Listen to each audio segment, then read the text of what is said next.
patología del urólogo del adulto, es más bien una patología que ven los pediatras. ¿Ya? Oye, somos 38, ¿esperamos cuánto rato?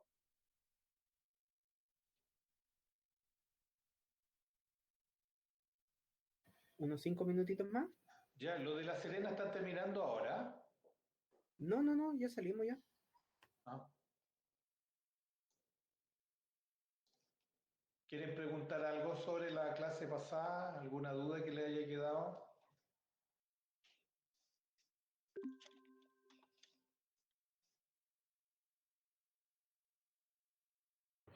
No, Doc, yo tengo una pregunta respecto a los grupos. Soy Yovanka. Ya, ¿Ya? ya se los envié, los recibió todo. ¿Todo Sí, bien? sí, Ya, sí. Oye, perfecto. en relación a, yo les voy a mandar a los grupos, les voy a mandar el número de casos clínicos directamente proporcional al número de integrantes. Y esos casos clínicos los van a tener que resolver y eso va a ser la nota, entre comillas, de cada módulo que van a hacer, que van a hacer, por ejemplo, 4 o 5 clases y ahí se les va a mandar distintos casos clínicos y ahí van a tener la nota del grupo que va a ser la nota definitiva de cada uno. La nota del grupo va a ser la nota de cada uno del grupo. Por lo tanto, el trabajo en equipo es fundamental para que puedan tener un buen rendimiento. ¿Ya? Doctor, ¿y hay alguna como pauta establecida de lo que vamos a tener que presentar en cada caso clínico? Es que son casos clínicos, No, o pero sí, sea, por ejemplo, poner, no sé, a lo mejor poner cuáles son las etiologías frecuentes de lo que vamos a estar en ese caso clínico, el tratamiento, seguimiento. claro, o sea, es que el caso clínico ustedes tienen que poner la anamnesis, el diagnóstico diferencial, el diagnóstico de lo que está empezando y cuál va a ser su conducta. Y qué es lo que esperan de la conducta. Es eso, nada más que eso. Ah, ok, doctor. Y si la conducta es pertinente hacer una derivación, obviamente tiene que escribir a dónde lo van a derivar y cuál es la razón de la derivación.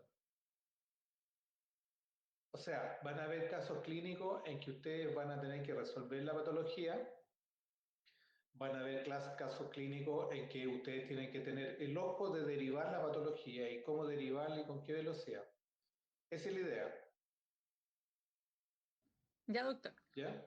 Pregunta, ¿ustedes han tenido exámenes orales alguna vez? No. No, doctor, no hemos tenido. Algunos exámenes de repetición, doctor, o la segunda oportunidad han sido orales, pero como, como una costumbre no hemos tenido. ¿Y ustedes están en quinto año? No, estamos en el mismo año, doctor. ¿Cómo? Todos estamos en el mismo año. Sí, doctor, en quinto, sí. En quinto. ¿Y nunca han tenido exámenes orales? Ah, Doctor, ¿sí? yo soy de La Serena y cuando pasamos por el hospital de Ovalle sí tuvimos evaluación de examen oral. Ya, es que mira, yo entiendo el asunto de la pandemia y que no hay ningún contacto físico ni nada con usted, ni tampoco uno puede eh, tener la sensación del grado de conocimiento que pueden ustedes tener en relación a la medicina en general. Entonces es compleja esta situación, por eso creo yo que me estoy inclinando por hacer algún tipo de evaluación oral. Ahora, la evaluación oral van a ser los casos clínicos, no va a ser otra cosa. Y lo más probable es que sea la sumatoria de los casos clínicos que se le va a dar a la totalidad de los grupos. ¿Ok? Porque un examen escrito no tengo idea si saben o no saben, si esa es la realidad. No puedo saber si todos saben, o todos aprendieron, o todos entendieron. Y para mí es una incertidumbre. Yo no pretendo que ustedes sepan la quinta pata del gato porque no interesa, pero hay un conocimiento básico que ustedes no pueden no saber. Y ese conocimiento básico que ustedes no pueden no saber es justamente lo que creo yo que sería más útil hacerlo en vivo y en directo. ¿Ok? Doctor, así como una recopilación, o sea, una recapitulación sería como que el caso clínico que se va a enviar sería como exposición. No, ¿O cómo? no. Una cosa es las evaluaciones parciales y otra cosa es la evaluación final. Las parciales se les va a mandar un número igual de casos clínicos por el número de integrantes de cada grupo y todo eso va a tener que ser respondido en forma escrita, no verbal, escrito. ¿Ok? Y el examen final de la unidad de urología, con una altísima probabilidad me estoy inclinando por un examen oral, individual.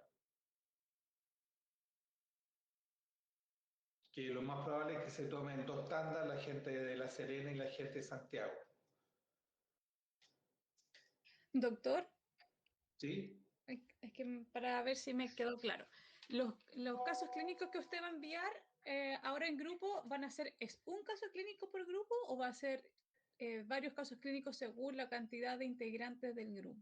Ya, voy a volver a repetir.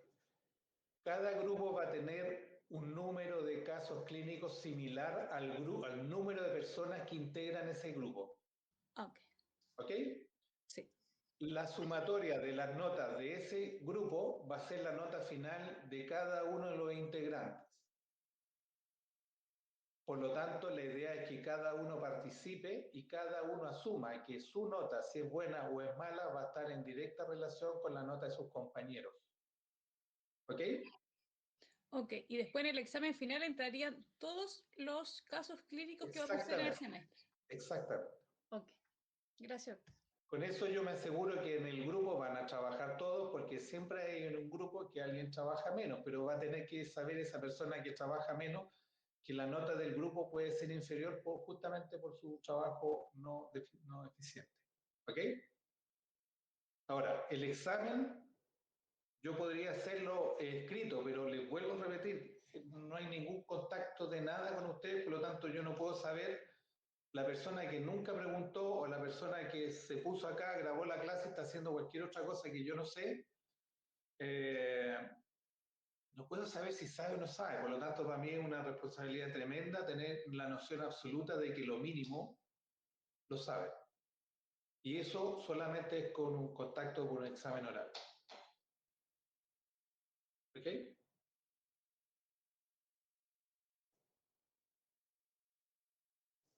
Doctor, perdón, creo que los tenemos un poco aburrido con tanta pregunta de lo mismo, pero No, la- no para nada. ¿las pruebas serían orales o solamente el examen? Solamente el examen. Ya, Única y exclusivamente el examen. gracias.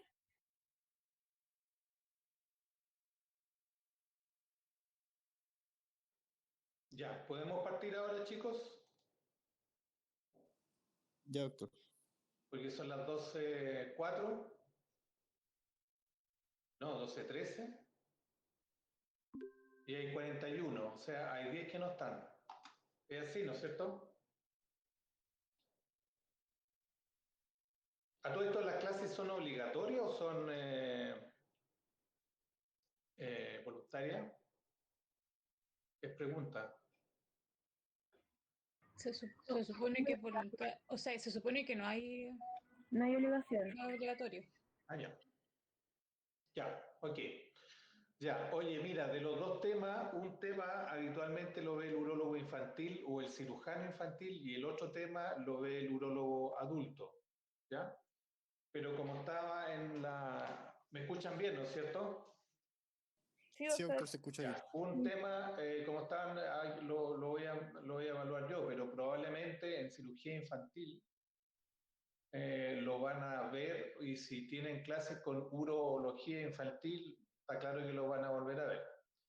Pero en términos generales, la criptorquidia es cuando el testículo no está en la bolsa escrotal, ¿ok?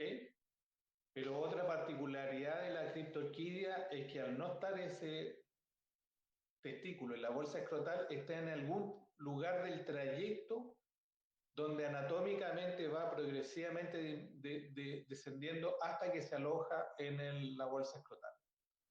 Por lo tanto, si no está en la bolsa escrotal, ustedes tienen que ir a buscarlo en el trayecto donde baja el testículo, y eso habitualmente el palpable es el trayecto inguinal, porque cuando hay un testículo en el abdomen ya no hay ninguna posibilidad de palparlo, pero si ustedes lo buscan en el trayecto inguinal, ahí debería estar. Eso es criptorquidia. ¿Ah? Se refiere al testículo no descendido, pero que se encuentra en algún lugar del trayecto donde se genera el descenso normal de este. Cuando uno encuentra el testículo fuera de ese trayecto, uno habla de ectopía. El concepto de ectopía no es un concepto que se utilice tan solo en los testículos. ¿Ok? Ectopía renal, por ejemplo, es cuando el riñón no está ubicado en los lugares donde habitualmente está ubicado. Por lo tanto, ectopía es fuera del lugar anatómico habitual o donde debería estar ubicado. Y el apellido, que en este caso sería ectopía testicular o testículo ectópico, es cuando no está en el lugar o en el trayecto adecuado. Y ahí ustedes tienen un distintos tipos de ectopía, suprapúbica, en la región perineal, en la región femoral, etc. Para ser honesto, nunca he visto un testículo ectópico. Sí, ectopía renal con cierta regularidad, pero testículo nunca. Lo que sí hay, se ve con bastante frecuencia algún grado de criptorquidia. Si el testículo está ascendido, pero desciende fácilmente al escroto durante el examen y permanece en él, eso es otra cosa. Cuando ustedes tienen un testículo criptorquídico es porque está ubicado en un lugar donde no debe estar. ¿Ok?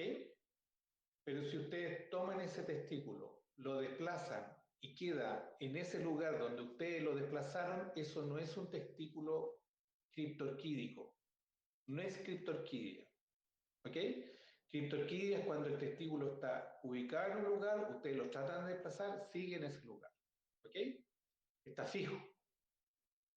Cuando ustedes logran tomar ese testículo y lo bajan a la bolsa escrotal y se queda en la bolsa escrotal, eso no es criptorquidia. Eso es un testículo en ascensor o un testículo retráctil. Es por otra causa. Probablemente lo vamos a ver en otro momento, pero el testículo en ascensor es cuando el músculo que eleva el testículo, el cremaster, hace que la contracción suba el testículo y hay una cosa que se llama gubernaculum testi, tiene un desarrollo insuficiente y el testículo no está fijo abajo y asciende. Pero es otra patología, no es criptorquidia. ¿Ok? La condición de criptorquidia es frecuente entre los niños 6 meses a 13 años. Es muy, muy raro verlo en adultos. Está con mayor frecuencia por un reflejo cremasteriano presente más acentuado entre los 2 y 7 años. ¿Ya? Periodo donde los testículos retráctiles se confunden fácilmente con la criptorquidia. Claro, o sea, el testículo ¿cómo se llama? El testículo criptorquidio se presentan en esa edad, con mayor frecuencia. Pero se vuelve a confundir, le vuelvo a repetir, entre los 2 y 7 años con el reflejo cremasteriano. El reflejo cremasteriano es súper simple. ¿Eh? Ustedes tienen un niño acostado y le piden que tosa. La tos va a hacer que se estimule este reflejo y va a ascender el testículo. O le rozan con algo, el muslo correspondiente del lado que ustedes quieren examinar y el testículo va a ascender al trayecto inguinal. Lo mismo sucede con los adultos, pero la intensidad del desplazamiento del testículo es mucho menor que en un niño. Después de la pubertad, este reflejo disminuye o está prácticamente ausente. ¿Ok? Es importante establecer el diagnóstico de la criptorquidia antes de los 6 meses porque hay que derivarlo para hacer la cirugía, la corrección de la cirugía, de la criptorquidia, mediante una cirugía. La etiología de la criptorquidia, aquí yo les mostré hay un dibujo que lo encontré en internet, que los testículos nacen desde el punto de vista embriológico más o menos a la altura donde están los riñones. Por eso cuando hay un cólico renal, que lo vimos, la irradiación se va hacia el testículo ipsilateral donde se produce el cólico renal, porque la inervación es más o menos la misma. Y este testículo tiene una cosa que se llama gubernaculum testis, que es algo que lo va retrayendo de forma lenta y progresiva hasta que se aloja en la bolsa escrotal. Y mientras va bajando, este testículo lleva consigo las diferentes túnicas o las diferentes capas que va desplazando a medida que se va descendiendo, y así se genera con el peritoneo la túnica vaginal que se llama, que envuelve el testículo, y esa túnica vaginal, cuando está conectada con la cavidad abdominal, es un hidrocele comunicante, y cuando no, es un hidrocele no comunicante.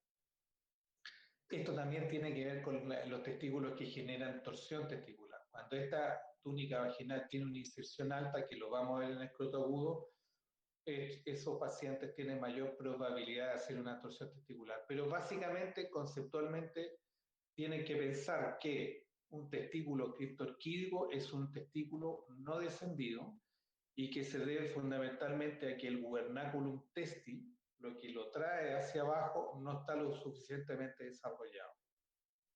Y esto ocurre un 3% en los recién nacidos, el 30% en los prematuros, que el descenso testicular normal ocurre en el tercer trimestre del embarazo, resolviéndose la mayoría de esto en los 6 meses próximos. Al año de edad, si persiste el 1%, en este caso el descenso ya es mucho más raro. ¿Ah? Los más frecuentes de esta interrupción se encuentran en la fase preescrotal o en el conducto inguinal. La ubicación intraabdominal, que es esta, es mucho más rara. Ustedes lejos, lo más frecuente lo van a encontrar en el trayecto inguinal. Lejos, por lo tanto, cuando no lo encuentran en la bolsa escrotal, tienen que ir a buscarlo ahí. ¿Ya? Los testículos no descendidos se clasifican según su localización, ya sean intraabdominales, canalicular, con el trayecto inguinal, ectópicos, femoral, inguinal, superficial, suprapúbico, escrotal, etc. ¿Ah? Pero la criptorquidia, les vuelvo a repetir, está en el trayecto inguinal. Los otros son testículos ectópicos. ¿Ya?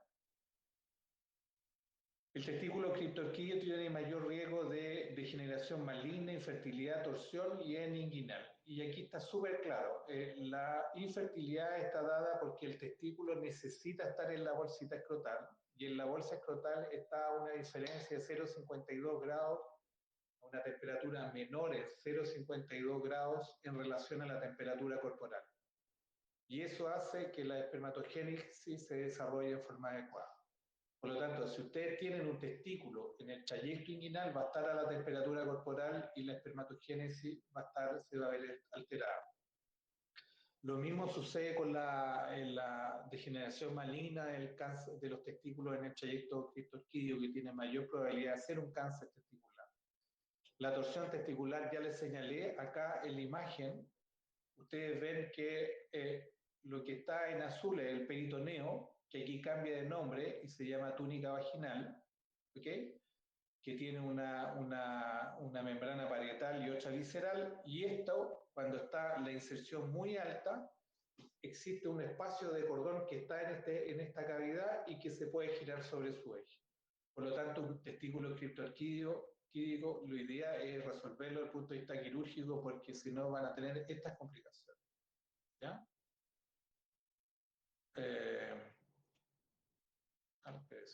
Algo hice mal.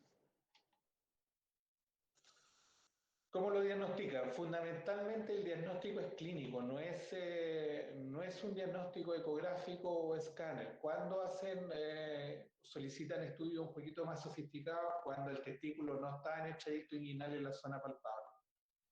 Al examen físico, ustedes tienen que, lo ideal es manipular la zona genital, sobre todo en niños, con un ambiente temperado, porque si no el cremaster va a estar absolutamente contraído. Entonces, y eso va a hacer que uno falsamente piense que puede haber algún grado de desplazamiento anómalo del testículo, y va a ser por una temperatura ambiental inadecuada. Debe manipularse el testículo con las dos manos.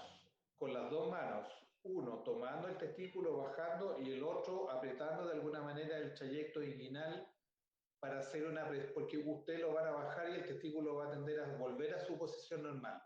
¿Ok? Si vuelve a su posición normal, es un testículo criptorquídeo. Si ustedes lo toman y lo bajan a la bolsita escrotal y comprimen el trayecto inguinal y se queda ahí, es porque es un testículo en ascensor, ¿ya? O un testículo retráctil. No es criptorquídeo. Hay otra cosa que es importante, la bolsa escrotal si no tiene contenido no se desarrolla. O sea, si yo tengo un testículo bien posicionado en el lado izquierdo, por ejemplo, y tengo un testículo criptorquídico en el trayecto inguinal, la bolsa escrotal derecha va a ser menor desarrollo en comparación con la contralateral. Por lo tanto, a la zona inspección, si ustedes ven que no hay un desarrollo de la bolsa escrotal, es porque ahí no están los testículos. ¿Okay? No necesitan tocar, solamente mirar. ¿Okay? Uno puede pedir una ecografía doble testicular cuando no se ven los testículos y ahí la ecografía los busca en el trayecto inguinal. Ahora, en el caso en que ustedes no toquen nada y la eco doble testicular no muestra nada, ustedes tienen que asumir que ese testículo puede estar ubicado en la cavidad abdominal y en ese caso hay que hacer una laparoscopía exploradora, pero está claro que hay que derivarlo. En ese caso, la laparoscopía es el método ideal para ubicar los testículos intraabdominales y es muy malo tener los testículos intraabdominales por el riesgo de neoplasia. En esos casos, ustedes tienen, o sea, siempre tienen que derivar al paciente. A partir del momento en que ustedes hagan el diagnóstico de criptorquidia, lo primero que tienen que hacer es interconsulta urología infantil y si no hay urólogo infantil donde están, tienen que mandarlo al cirujano infantil. Eso es lo básico. O sea, lo básico es que la criptorquidia es un testículo que está en el trayecto de descenso testicular sin llegar a la bolsa escrotal fijo. ¿Ok? Si ustedes pesquisan eso, tienen que derivarlo lo antes posible. ¿Cuándo tienen que derivarlo? Lo ideal antes de los 6 meses o antes del año lo tienen que derivar a cirugía infantil o pediatría. ¿Ya?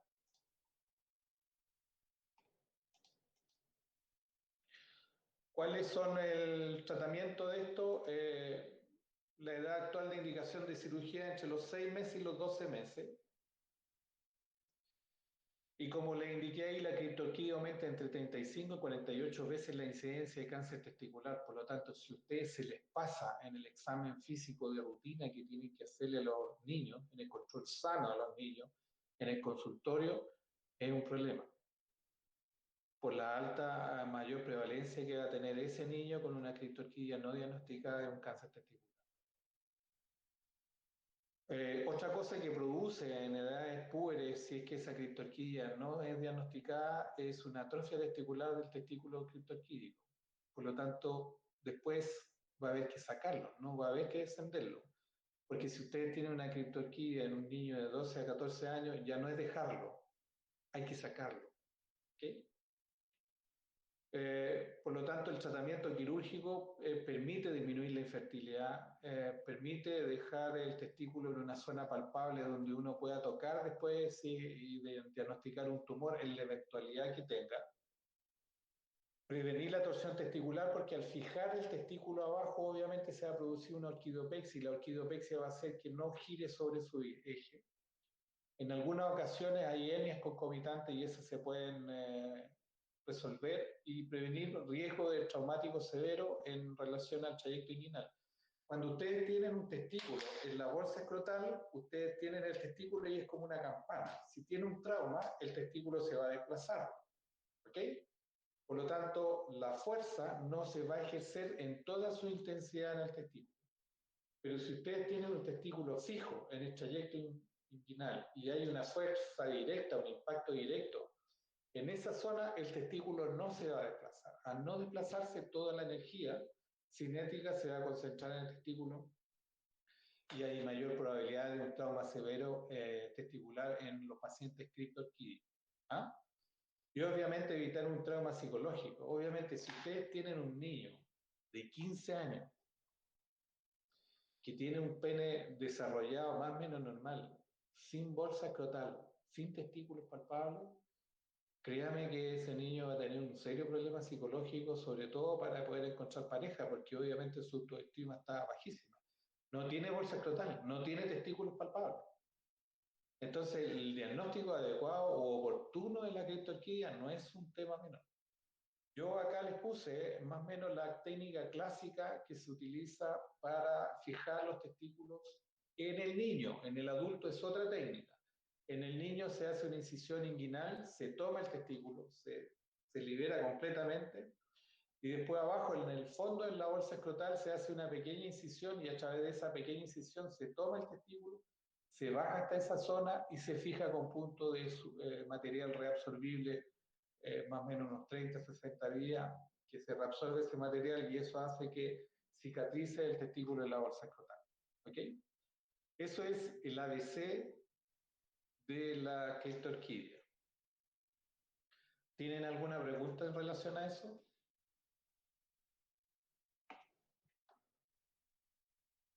Doctor, ¿Sí? o sea, ya si encontramos a ese niño de 13 años que no se le descubrió la criptorquidia en un tiempo prudente, ¿él ya tendría diagnóstico de infertilidad o no necesariamente? Con una altísima probabilidad debe tener algún trastorno en su fertilidad. Con Ok. una altísima probabilidad. ¿Ok? No es 100%, pero una altísima probabilidad. Porque si ese niño de 13 años que tenía una criptorquidia en trayecto inguinal, con una altísima probabilidad va a tener una atrofia testicular. Entonces, en ese niño, uno tiene que pensar, ¿le dejo el testículo o lo saco? ¿Ok? Porque tú tienes que pensar que el testículo está en un lugar inadecuado durante 13 o 14 años. ¿Y de qué va a Entonces, depender si lo dejo o lo saco? del tamaño del estudio ecográfico que uno le haga. Porque si tiene un tejido, un parénquima testicular más o menos de aspecto homogéneo, igual al testículo contralateral y tiene un tamaño adecuado, uno habitualmente le hace una orquidopecia.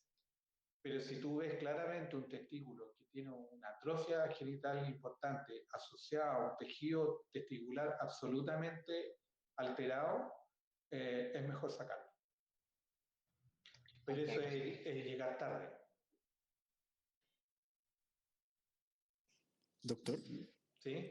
en el caso cuando dice que el tratamiento es quirúrgico y que le da óptima entre los 6 y los 12 meses, es porque si es que yo lo opero antes de los 12 meses, el riesgo de generar un cáncer testicular o alguna torsión disminuye al Desaparece. mismo de una persona sin Desaparece. criptorquidia. Ah, ya, Desaparece. como un paciente normal. Claro. Desaparece. Ah, ya, El gracias. problema es que usted en un niño de esa edad, si tiene dolor abdominal, no van a tener noción de que el paciente es un dolor abdominal o es una torsión testicular, porque el niño no le va a decir me duele el coquito, al niño le duele. Entonces, si el médico no sospecha, no mira, porque aquí tú lo que tenés que hacer en un ambiente tibio, mirar la bolsa escrotal, y si la bolsa escrotal tú no ves los testículos ahí, o esa bolsa escrotal no está desarrollada como corresponde, tienes que hacer una descarte diferencial de un dolor abdominal, de una torsión testicular, de un trayecto inguinal. ¿Ok? Entonces, si no son lo suficientemente agujas, ese cuadro va a pasarse, obviamente el testículo va a morir y vamos a tener el problema. ¿Ok? Doc, Dime. ¿y por qué llega un niño a los 13 años y por qué no llega antes? Pues simple, súper simple. Porque alguien no hizo la pega. Mm. Hay muchas personas que no hacen la pega. O muchas veces las condiciones de los niños no son las adecuadas. Si tú tenías un niño en el Sename con una criptorquidia, ¿tú crees que alguien se va a preocupar de eso? O si tienen unas condiciones inadecuadas, esos papás no tienen mucha educación, ese cabro chico va a llegar hasta los 50 años con su criptorquidia. O si un médico no entendió la clase de criptorquidia, se le olvidó en el momento, también es así. Es infrecuente en Chile que uno vea una criptorquidia en un niño de más de 14 años. Es raro, es muy, muy, muy raro, pero existe. ¿Ok? ¿Alguna duda en relación a criptorquidia? No, doctor. Está claro que la criptorquidia y el testículo ectópico van a tener, entre comillas, el mismo tratamiento. ¿Ok? Hay que descender el testículo. ¿Ah? Pero el concepto de criptorquidia y testículo ectópico es distinto. Pero el tratamiento es igual. ¿Ok? Profe, Dime. ¿y se puede dar, por ejemplo, que los dos testículos no desciendan? Claro, absolutamente. Tú puedes tener criptorquidia bilateral o testículo ectópico bilateral. Puedes tenerlo. Es más raro, pero puedes tenerlo. Con mayor razón tienen que hacer un diagnóstico precoz, porque si no el paciente va a tener infertilidad segura.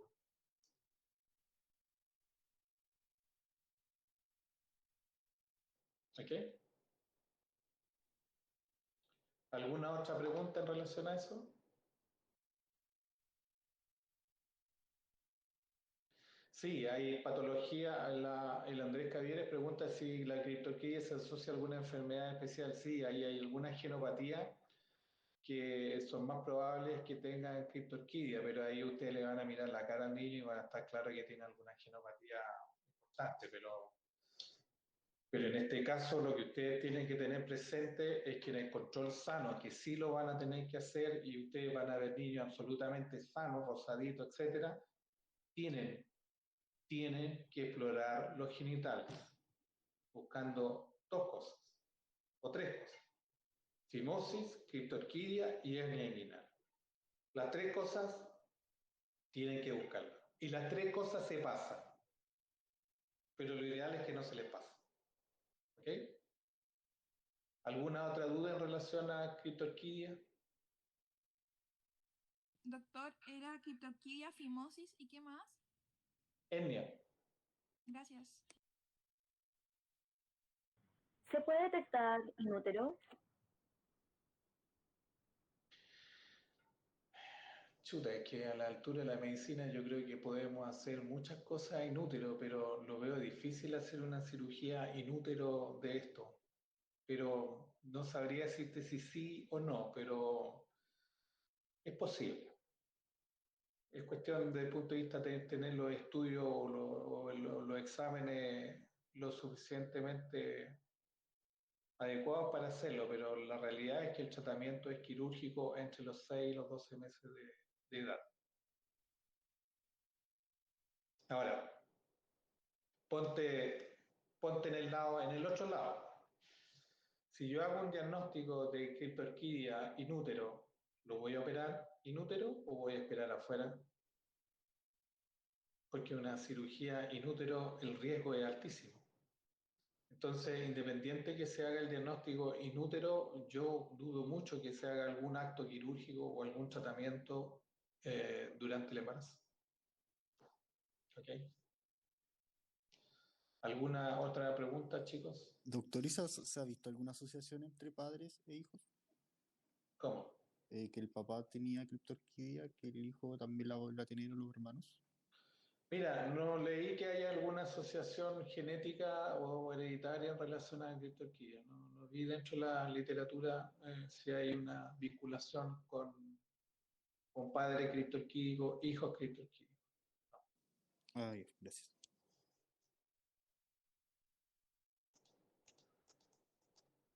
¿Seguimos? Ya, Sí, doctor.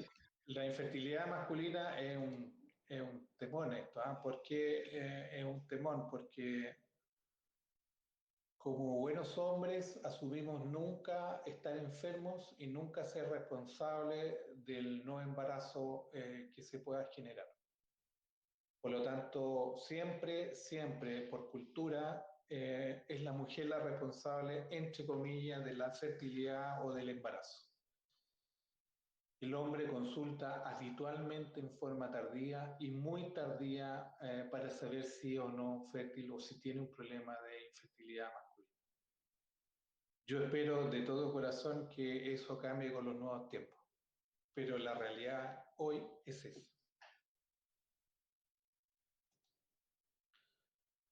La infertilidad, como todas las cosas, tienen una definición y se define como la incapacidad de lograr un embarazo espontáneo después de un año de tener relaciones sexuales sin utilizar método anticonceptivo. ¿Ok? O sea, la ansiedad por no embarazarse genera muchos problemas. Por lo tanto, si ustedes ven una pareja que quiere tener hijos y han pasado 6 meses, 8 meses y no está embarazada, lo primero que tienen que hacer es armonil, armonil, armonil y ya vendrá el hijo.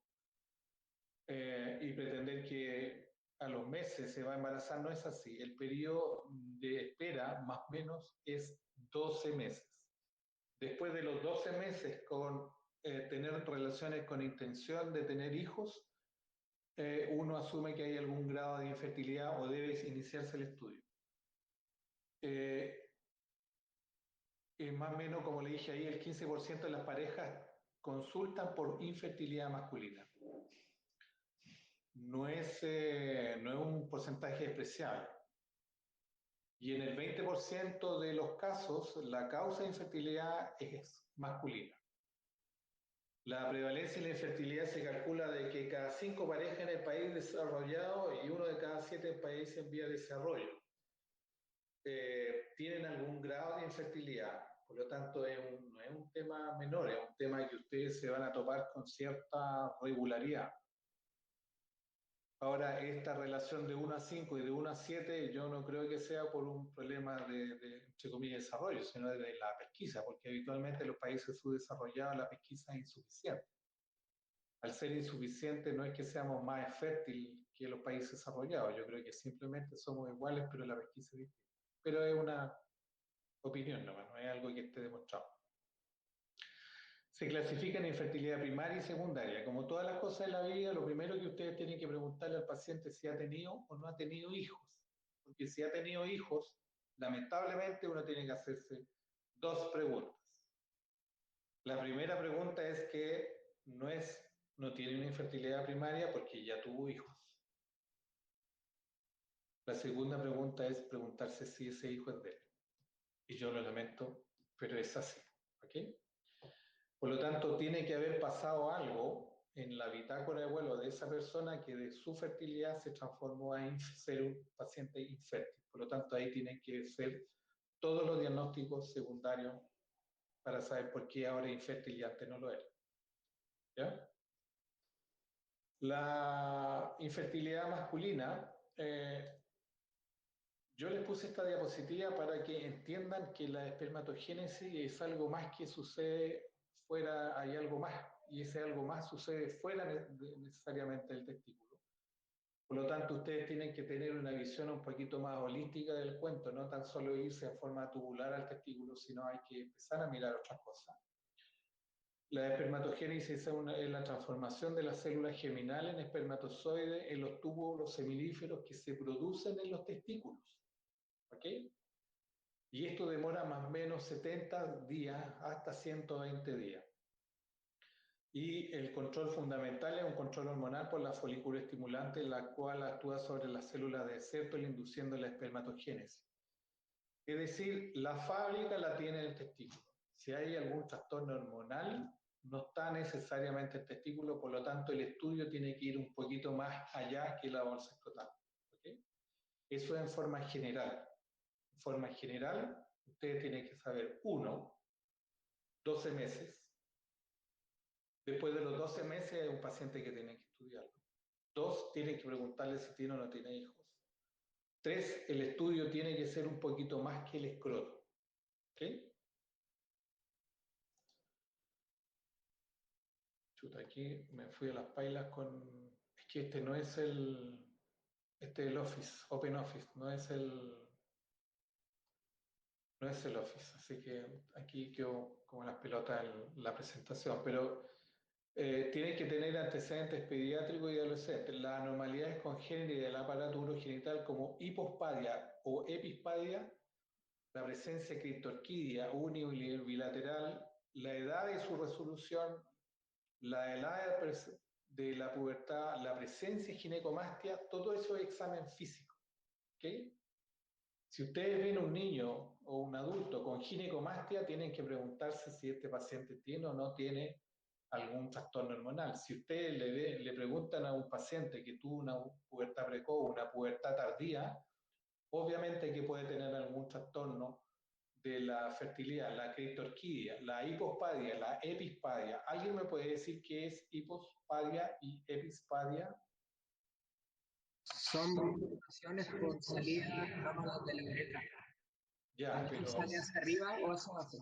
Ya, ¿cuál es cuál? La epis es la parte dorsal del pene y la Ya. hipo es la parte ventral. Extraordinario. Y eso obviamente hace que si yo voy a eyacular, voy a tener un problema al eyacular porque voy a tener una hipospadia y una epispadia y eso va a hacer que el volumen seminal no va a llegar donde tiene que llegar con la cantidad en forma adecuada. Antecedentes quirúrgicos, orquidopexia por torsión o criptorquidia, cirugías pélvicas, escrotales, hidroceles, traumas escrotales, varicoceles, etc.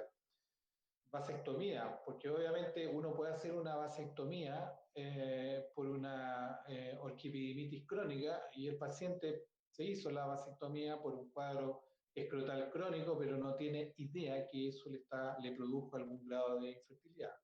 O alguna cirugía de varicoceles, una cirugía de varicoceles donde uno accidentalmente corta el conducto deferente, lo liga, lo lesiona, no va a poder tener hijos, no porque tenga un problema de fertilidad, sino porque simplemente hubo una iatrogenia en forma accidental en algún acto quirúrgico. Hay antecedentes médicos, patologías sistémicas, geniturinarias que generan infecciones, que generan algún grado de infertilidad. La más común es la clamidia. Lejos, la más común de causa de infertilidad en enfermedades de transmisión sexual es la clamidia. Por lo tanto, si ustedes tienen un paciente de 25 o 30 años, tienen que pedirle una PCR de clamidia. ¿Por qué? Porque puede tener alguna patología obstructiva del conducto deferente por una enfermedad de transmisión sexual. La radioterapia, la quimioterapia. La radioterapia en la zona pelviana genera trastornos de eyaculación por radiación de los nervios pelvianos y eso se traduce en un problema de eyaculación. La quimioterapia, obviamente, todas las células de Sertoli en la quimioterapia se dan a la espalda, por lo tanto, tienen que preguntar eso. Antecedentes ocupacionales, el calor, la radiación, el tabaco, la droga, etcétera, los esteroides anabólicos. Por querer tener mucho músculo, uno puede generar trastornos hormonales serios y eso obviamente van a alterar todo el eje hipotálamo hipoficiario en relación a la espermatogénesis. Antecedentes reproductivos, la fertilidad previa, lo que le acabo de señalar. Tiempo de actividad sexual, método anticonceptivo empleado, frecuencia, periodicidad de la actividad sexual en relación al ciclo menstrual, la presencia y característica del semen. Ahí lo vamos a ver un poco en relación al espermiograma que vamos a evaluar en un rato más, ¿no? La evaluación, la anamnesis, lejos esto es un problema desde el punto de vista clínico que ustedes tienen que abordar. ¿Ah?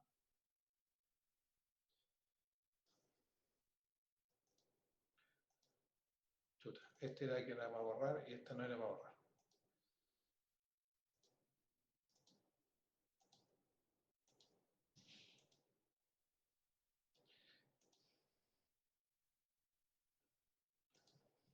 El examen físico. El examen físico tienen que ir fundamentalmente aquí a la bolsa escrotal, pero desde el punto de vista del estado del examen físico general, ustedes tienen que ir a buscar alguna alteración cromosómica que pueda tener el paciente, fundamentalmente un aspecto de un ovoide.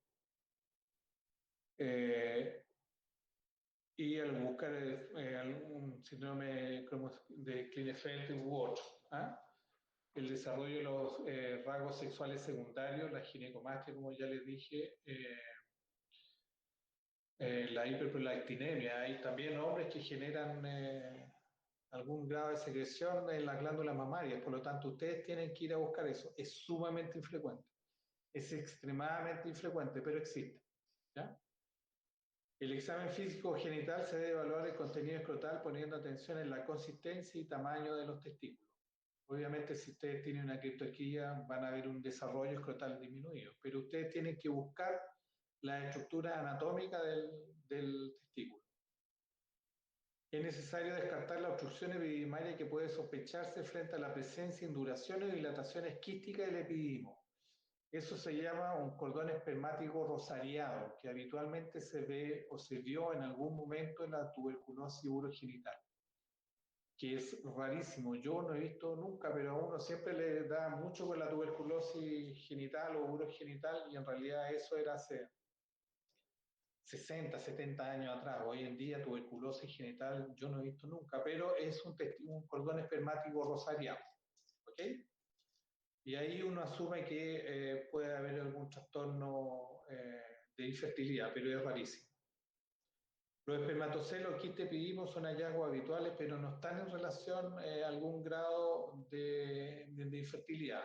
Lo que sí, la cirugía de quiste epidimario o de espermatoceles sí produce algún grado de infertilidad. Por lo tanto, tienen que preguntar si el paciente tuvo una cirugía escrotal y cuál cirugía escrotal. ¿Ok? ¿Por qué? Porque un quiste epididimo de 2-3 centímetros, uno necesariamente tiene que liberar el epididimo de esa estructura, y al liberarlo el epididimo de esa estructura quística puede lesionar el epididimo. Y ahí obviamente se produce una infertilidad secundaria a una cirugía. Es fundamental el examen del deferente confirmando su presencia y característica en su trayecto. Para los que les guste cocinar, el conducto deferente es exactamente igual a un tallarín número 5. Es igual. En cuanto a consistencia, es exactamente igual. Y otra cosa que tiene el conducto deferente, que es como una concha de jabón. Ustedes lo intentan ubicar y se les resbala con mucha facilidad desde la yema de los dedos, pero en cuanto a la consistencia, es esa. La palpación del cordón espermático permite identificar la presencia de varicoceles y su severidad. Debe buscarse la presencia de hipospadia y alguna curvatura peniana que impida una adecuada deposición del semen en el fondo vaginal cercano al cuello uterino. Eso es importante porque si ustedes tienen una curvatura peniana importante, ese paciente, una, va a tener dificultad para penetrar a su pareja, y otra, le va a doler, y otra, que también cuando llegue el momento de eyacular no va a eyacular en el lugar adecuado.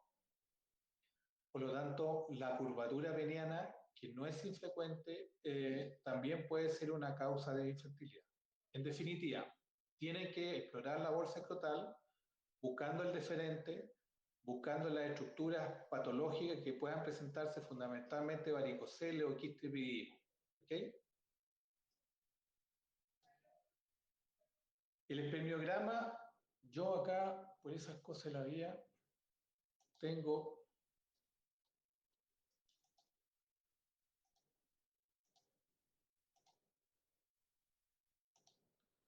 les voy a dejar de compartir y les voy a compartir otra cosa.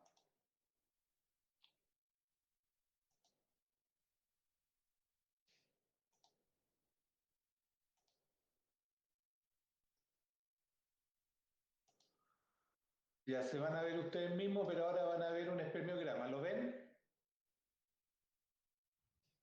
Sí, doctor. ¿Ya lo ven? Ese es un informe de un espermiograma de un paciente rutinario. ¿Ya? Yo esto se lo voy a mandar después sin los datos del paciente, donde se ve el semen, los días de abstinencia que tuvo, que fueron 6 días, la consistencia, el pH, la aglutinación, la concentración de espermios, la motilidad, la morfología, el recuento de células redondas, y abajo ustedes pueden ver los valores referenciales que tiene el espermiograma. Este es un espermiograma, un examen de espermiograma común y silvestre. ¿Ya?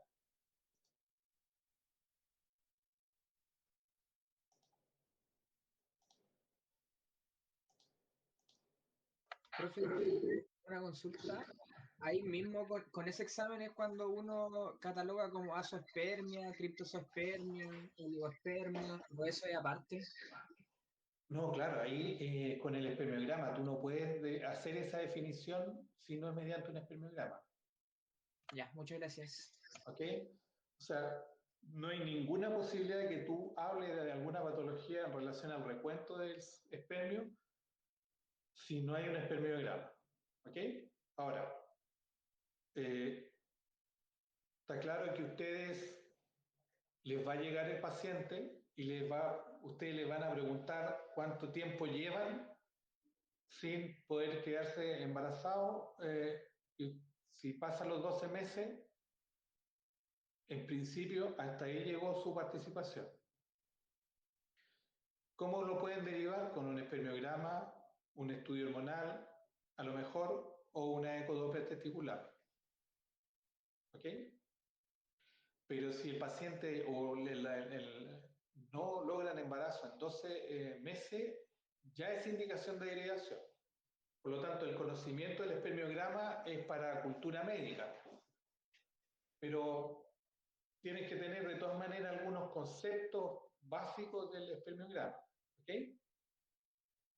El espermiograma es un examen microscópico del semen y tiene que tener ciertas indicaciones o ciertas condiciones para hacer un espermiograma adecuado. ¿Qué quiere decir eso? Que tiene que tener un periodo de abstinencia. ¿Ok? Esa abstinencia habitual va de 3 a 7 días. ¿Ok? O sea, para hacerse un espermiograma no tiene que tener relaciones sexuales la noche anterior porque si no, no sirve. ¿Ok? Otra cosa súper importante es que el volumen eyaculado, ustedes tienen que pensar que esto es un cilindro, es un tubo. Ese tubo tiene un semen de unas características al principio y un semen de otras características al final del tubo. ¿Ok? Por lo tanto, el semen inicial no es igual al final. ¿Qué quiere decir eso? Que si yo tengo una muestra de la mitad para adelante o de la mitad para atrás, voy a tener un espermiograma distinto. Por lo tanto, al paciente que se va a hacer un espermiograma, tiene que caer en el frasquito la totalidad del semen. ¿Ok? Para que ustedes sepan, el semen inicial o la primera cantidad o la primera eyaculación que se produce es la que lleva la mayor cantidad de espermatozoides útiles en el eyaculado. ¿Ok? Que es el semen que está en relación al epidimo, la glándula prostática. En la otra columna, en la final de la columna, es el semen que estaba en las vesículas seminales, por lo tanto, el semen que lleva más tiempo y el menos fértil y el más inmóvil. Por lo tanto, conceptualmente, cuando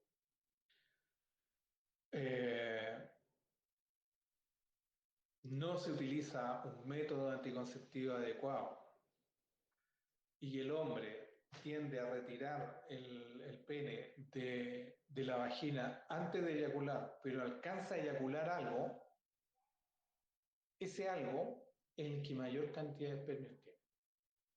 Por lo tanto, no es un tema menor dentro de la cultura popular penetrar a la pareja, retirar el pene y en esa retirada eyacular es lo mismo que no usar nada.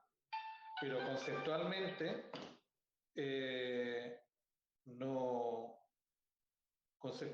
no,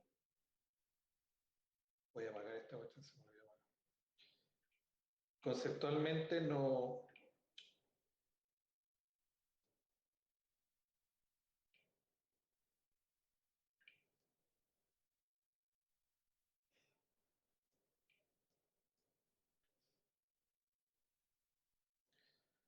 siempre pasa lo mismo. Conceptualmente eso es súper importante que lo tengan presente, que lo vamos a ver en la enfermedad de transmisión sexual o algún método anticonceptivo que podamos ver en las clases. ¿Ah?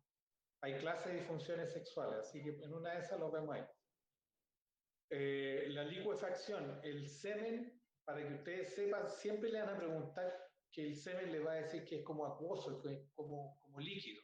¿Ah? El semen inicialmente es un coágulo.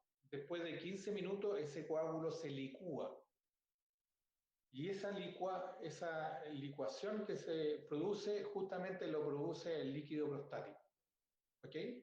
Por lo tanto, cuando le llegan a algunos pacientes que no tienen idea de eso, obviamente van a decir, yo tengo un semen como líquido, es normal, es absolutamente normal. La viscosidad es igual como la clara de huevo, ¿ok? Cuando ustedes toman una clara de huevo y separan, tiene más o menos que 2 centímetros y eso es la viscosidad que tiene. Si es más viscoso o menos viscoso, tiene que ver con la facilidad que tiene el espermio para ir avanzando. El volumen seminal no puede ser menos de 1,5 ml de volumen eyaculado, más o menos va entre 2 y 6 centímetros cúbicos de semen. Eso también no es importante, pero dentro de la cultura popular muchas veces llegan los pacientes hablando de que eyaculan poco o eyaculan mucho y no tienen ni idea cuánto es el volumen que tienen que eyacular, pero más o menos es menos de 1,5 está mal, ¿ok? El pH también tienen que evaluarlo, porque si hay procesos inflamatorios en relación al pH, una prostatitis, una epididimitis el pH va a ser distinto. La motilidad espermática hay 3 categorías. Hay rápidamente móvil o motilidad progresiva, motilidad no muy progresiva y francamente inmóvil. Lo que tienen que tener presente es que sobre el 40-50% de la motilidad rápida y rápidamente progresiva es bueno. Si tienen menos de eso, quiere decir que hay algún problema. ¿Ya?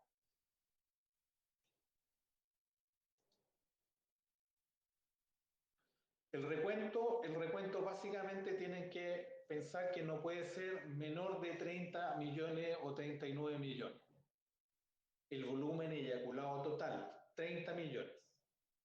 No puede ser menos. 15 millones por ml, ¿ok?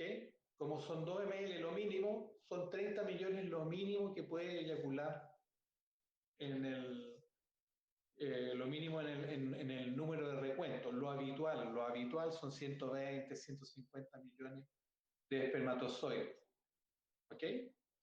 Los porcentajes de espermatozoides normales, imagínense la cantidad, 39 millones, pero solamente hay 4% de espermatozoides morfológicamente normales. Todos los otros no son normales. ¿Ok? Las células redondas o células no espermáticas están en relación a aquellas células germinales que llegaron en forma inmadura a ser eyaculadas. O son células que están vinculadas con algún proceso inflamatorio que pueda ser eyaculado y ese proceso inflamatorio puede estar afectando ya sea la próstata, epididismo o vesículas seminales. Ojo. Por lo tanto, si hay muchas células redondas, uno tiene que hacer el diagnóstico diferencial si es que son células germinales o hay un proceso inflamatorio en esa zona que pueda estar alterando el volumen seminal y eso hay una tinción peroxidasa que se pide, pero les vuelvo a repetir, eso no lo van a ver ustedes. El test de anticuerpos antiespermatozoides, si ustedes ven en el espermiograma que dice espermatozoides muy aglutinados, ¿ok? Es porque puede haber aglutinado justamente porque hay algún grado de anticuerpos antiespermatozoides. ¿Okay? La edad, variabilidad de los parámetros que componen el espermiograma hace necesario que se analicen al menos 2 muestras recogidas con intervalos de al menos 4 semanas. Eso es súper importante. Esto es lo mismo que una foto. Si la foto está mal tomada, no necesariamente el paciente tiene una enfermedad. Por lo tanto, tienen que haber 4 semanas, más o menos, de diferencia entre una cosa y otra. ¿Ok? ¿Por qué 4 semanas? Porque ustedes tienen que pensar que el semen o el espermio que yo eyaculo hoy día, hace 70 días se fabricó, entre 70 y 120 días se fabricó. Por lo tanto, lo que yo voy a eyacular, lo que estoy fabricando, lo voy a recién eyacular entre 70 y 120 días más. Entonces, si yo hago un espermiograma con 1, 2, 3, 4 días de evolución, no estoy midiendo nada en cuanto a tiempo. Por eso tiene que ser al menos 4 semanas. ¿Ya? Como ya les dije en una de las diapositivas, el estudio hormonal se recomienda hacerlo con azospermia o oligospermia severa. ¿Ah? Azospermia es ausencia de espermios. Oligoespermia es cuando el recuento de espermios es menos de 15 millones o menos de 39 millones de volumen eyaculado. ¿Ah? Pero conceptualmente es azospermias, no hay espermios, y oligoespermia hay un recuento menor al que debe haber. ¿Ok? La testosterona refleja la acción de la célula Leydig por el estímulo de la hormona luteinizante y se considera valores normales iguales o mayores a 300 nanogramos por ml. Ustedes pueden pedir eso, ¿eh? Pueden pedir la testosterona, la hormona folicular, prolactina, etcétera, pero no es necesario. No es necesario. Pero conceptualmente, para que sepan que son esos los estudios que hay que pedir. La folícula estimulante expresa la función de la adenohipófisis por el estímulo hipotálamo y por la retroalimentación negativa de la hormona sexual. La presencia de FSH elevada indica una alteración significativa en la espermatogénesis, o sea, hay que pedir en el estudio conceptual de eso. ¿Sí? La hormona luteinizante, al igual que la FSH, refleja la función de la hipófisis anterior y es fundamental su evaluación en pacientes con alteración espermática asociada a bajos niveles de testosterona. La prolactina es lo mismo, un prolactinoma, ustedes van a tener una alteración en relación al trastorno de fertilidad, pero también van a tener un desarrollo en la glándula mamaria en el caso de los hombres. ¿Okay? Esto es importante, el estudio imagenológico es como las alteraciones hormonales en la infertilidad es infrecuente. Las alteraciones de patologías escrotales es más frecuente. Por lo tanto, el estudio ecográfico Doppler testicular es relevante. ¿Por qué? Porque el varicocele es una patología extremadamente frecuente. Ustedes tienen que pensar que 1 de cada 3 hombres tiene varicocele. ¿Ok? 1 de cada 3 hombres tiene varicocele. Por lo tanto, es muy frecuente. La mitad de los hombres infértiles tiene varicocele. ¿Ok? Por lo tanto, la prevalencia de varicocele en los hombres infértiles es muchísimo mayor que en la población general. Por lo tanto, la resolución quirúrgica de varicocele en los pacientes que tienen infertilidad puede ser lo único que uno tenga que hacer. Ahora, si es un varicocele grado 1, grado 2, que es un grado leve, lo más probable es que nunca tenga infertilidad. El paciente que no sea el varicocele es la causa de infertilidad. Pero si es un varicocele grado 3 o grado 4, que los vamos a ver después en la clase de patología escrotal, sí va a tener un alto riesgo de infertilidad. ¿Qué quiere decir eso? Que si ustedes tienen un niño de 14 años, 15 años con un varicocele que ustedes lo ven, a ese niño hay que operarlo aunque no le duela el testículo, porque tiene mucho mayor riesgo de infertilidad que un paciente que no tiene varicocele. ¿Ok? Por lo tanto, el ecodoppler sí es un examen que tienen que hacer, aun cuando el paciente no venga por infertilidad. Si ustedes tienen un niño que tiene varicocele visible, palpable, ecodoppler testicular y lo derivan al médico que corresponda, ya sea cirujano infantil, urólogo infantil o urólogo adulto. ¿Ok? Aquí dice, ya que no se ha demostrado la correlación quirúrgica de varicoceles subclínicos, tanto que tenga algún efecto en la fertilidad. Subclínicos son aquellos varicoceles que no se ven ni se tocan, o sea, que son ecográficos, grado 1, grado 2. ¿Ok? Eso lo vamos a ver en otro momento. La etiología de la infertilidad, origen endocrinológico son las causas hipotalámicas, hipofisiarias, hipogonadismo, tumores hipofisiarios. Las alteraciones cromosómicas, ya lo vimos en Klinefelter, las causas testiculares, varicocele y criptorquidia, causas canaliculares o posttesticulares, que son la ausencia congénita de conducto deferente, no lo he visto nunca.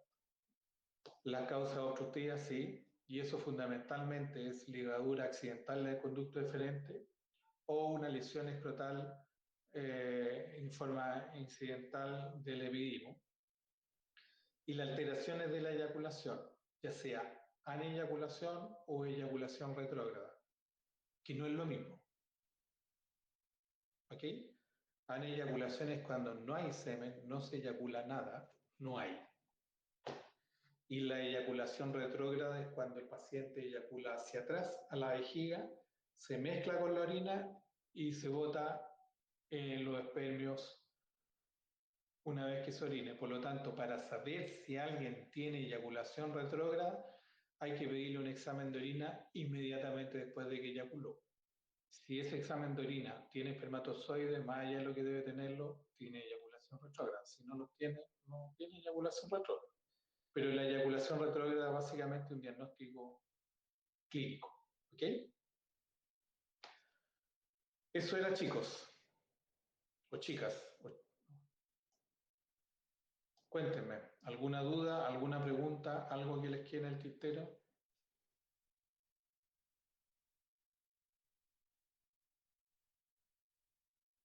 No. ¿Me escucharon? Doctor, Sí. en el caso de una orquidectomía unilateral, ¿predispone igual la infertilidad masculina o el testículo que quede igual supliría la función de... No, no hay ninguna alteración en cuanto a la fertilidad después de una orquidectomía. Ninguna.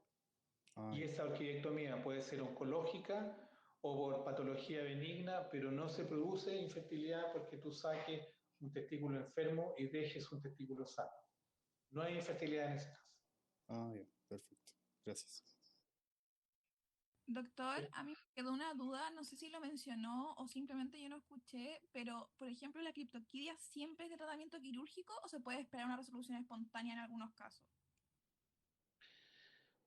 Es de tratamiento quirúrgico, tienes que derivarlo entre los 6 y los 12 meses de edad. No hay ninguna posibilidad que el testículo baje a la bolsa escrotal si no es mediante una fijación. No es tratamiento médico, no es tratamiento médico. El único que uno pudiera, entre comillas, pudiera hacer un tratamiento médico de observación, pero no para dejarlo hasta los 14 años, es el testículo en ascensor. ¿Por qué les digo esto? Porque el testículo en ascensor, cuando ustedes tienen un testículo que está en la bolsita escrotal, pero no tan arriba, sino un poquito más abajo, y como el reflejo cremasteriano se va progresivamente aboliendo a medida que va pasando el tiempo, ese testículo en ascensor que está más o menos, no tan arriba, pero tampoco está abajo, uno lo pudiera observar. Pero la observación no es hasta los 15 años.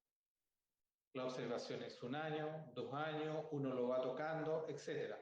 Pero eso siempre y cuando ustedes, desde el punto de vista médico, le digan claramente a la mamá, al papá o al adulto responsable, que le digan claramente que ese testículo se tiene que observar.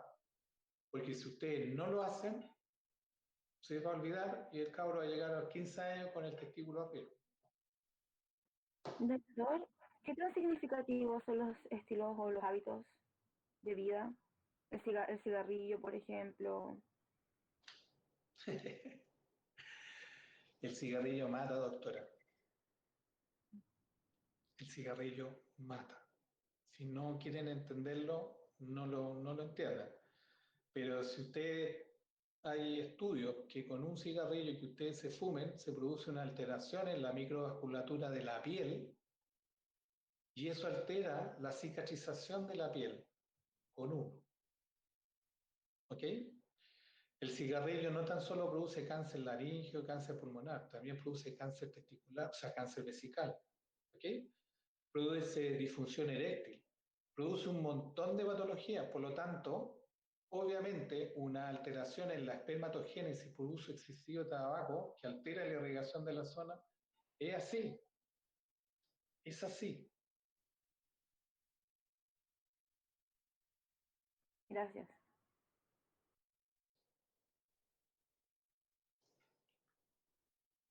¿Dudas, consultas, temores? Doctor, yo tenía una duda, pero de la clase de los cálculos. Cuando Ya. veíamos la parte de la terapia expulsiva, mencionó varios fármacos. Estaban los AINES, los opiácidos, mencionó la petidina y la buscapina.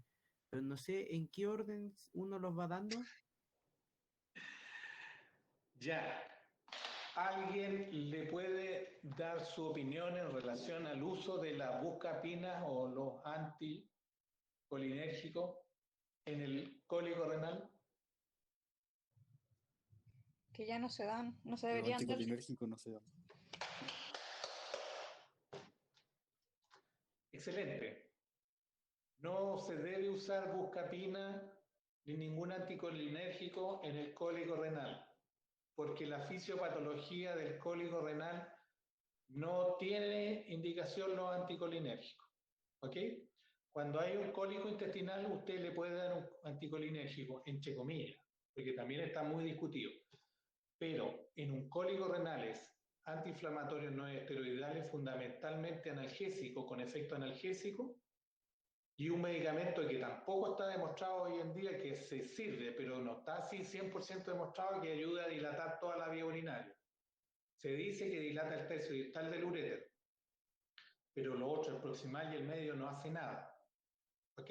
Y hay publicaciones que también dicen que no dilata el tercio distal del uréter, pero sirve. No tenemos nada más, pero sirve. Pero los antiespasmódicos, doctor, no se deberían usar. Usted lo va a ver que lo dan con mucha frecuencia. Pero yo les puse ahí una de las publicaciones de cólico renal, una revisión donde claramente se explica la fisiopatología del cólico renal y no sirve. No está indicado. ¿Le respondo, doctor, a su pregunta?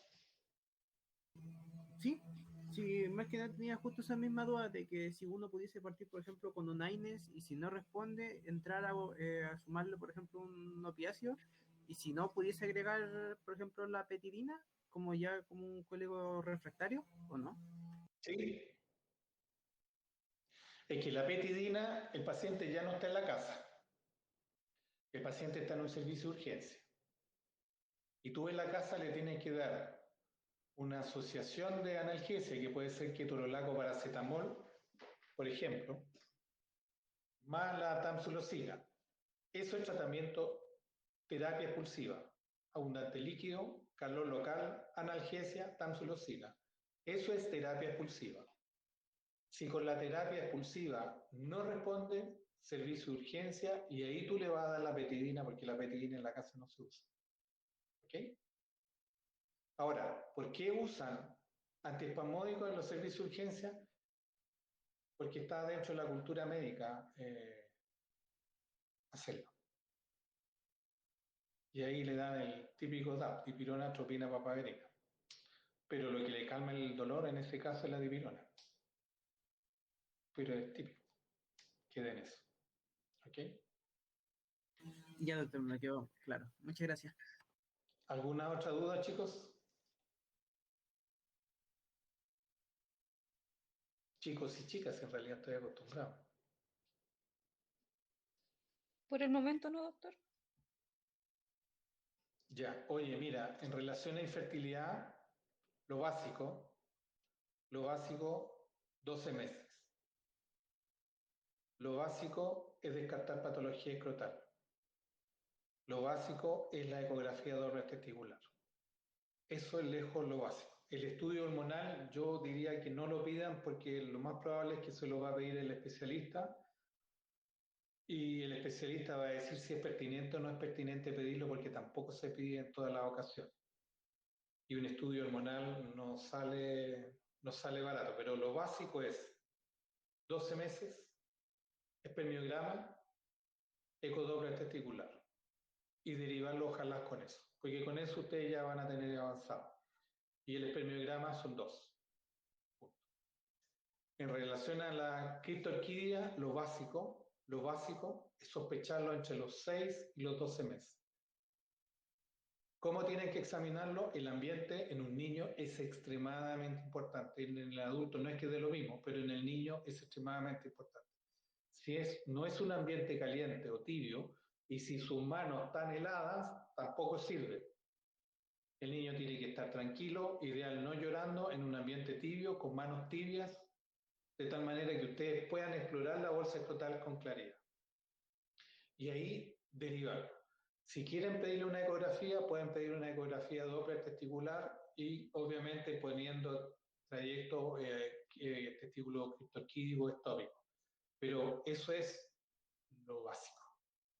El resto es cultura médica, pero eso es lo básico. ¿Ok? ¿Dudas, chicos? ¿Temores, consultas?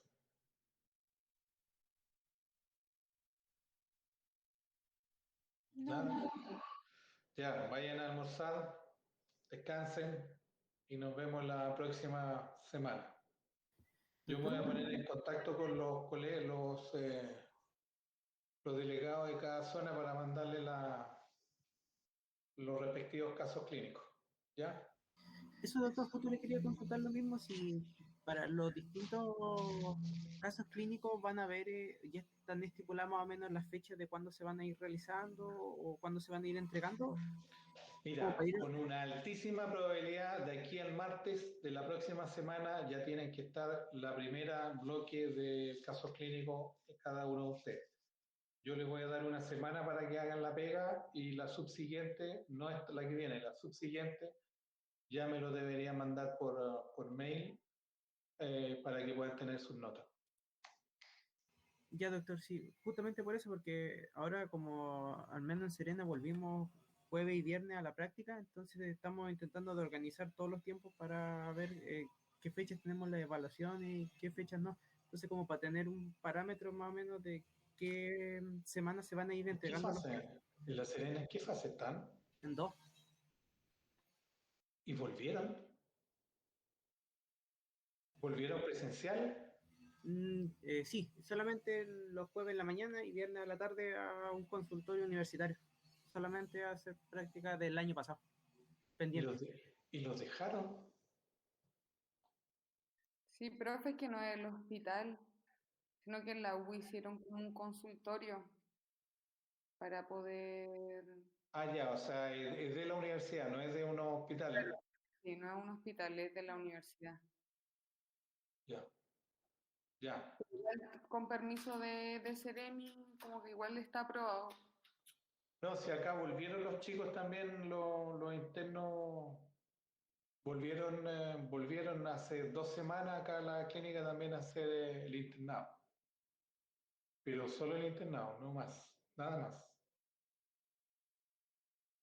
Pero bueno, ya pues nos vemos la próxima semana. Ya, doctor, muchas gracias. Que esté bien. Cuídense mucho. Gracias. Chao, doctor, gracias. Chao, Doc, gracias. Chao.